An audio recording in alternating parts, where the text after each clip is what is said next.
House వైఫ్స్లో చాలా మంది face చేసే ఒక ఇంపార్టెంట్ ప్రాబ్లం. వాళ్ళు ఇంకా గొప్పగా చదువుకుంటే బాగుండేది, లేదంటే ఏదైనా న్యూ స్కిల్ నేర్చుకుంటే బాగుండేది, మన లైఫ్ ఇంకా బెటర్గా ఉండేదేమో అనుకుంటారు. మనలో చాలా మంది ఒకప్పుడు టీచర్ కావాలనుకున్నారేమో, గొప్పగా చదివి డాక్టర్ కావాలనుకున్నారేమో, లేదంటే ఓన్గా ఒక బిజినెస్ స్టార్ట్ చేయాలి అనుకున్నారేమో, అట్లీస్ట్ ఒక కంప్యూటరో ల్యాప్టాపో యూజ్ చేయాలనుకున్నారేమో. కానీ లైఫ్ చాలా ఫాస్ట్గా వెళ్ళిపోయింది కదా. ఎక్స్పెక్టేషన్స్ అయితే ఉన్నాయి, కానీ డ్రీమ్సే సైలెంట్ అయిపోయాయి. ఎందుకంటే కొన్నిసార్లు ఎడ్యుకేషనే ప్రాబ్లం కాదు, మనకి పర్మిషన్ కావాలి, చాలా రూల్స్ ఉంటాయి, ఎంకరేజ్మెంట్ ఉండదు, టైం ఉండదు.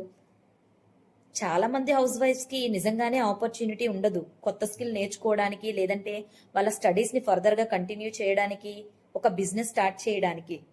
ఎందుకు? No time, no support, no awareness. మనకి చాలా ఇష్టాలు ఉంటాయి, వాటిని అన్నిటినీ ఫ్యామిలీ సిచ్యువేషన్స్ వల్ల సైలెంట్గా ఉంచేసి ఉంటాం కదా.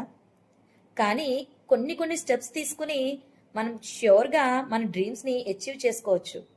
మీ టైంలో జస్ట్ ఒక 30 మినిట్స్ కొత్త స్కిల్ నేర్చుకోవడానికి యూజ్ చేయండి, త్రూ యూట్యూబ్, యాప్స్ లేదా బుక్స్.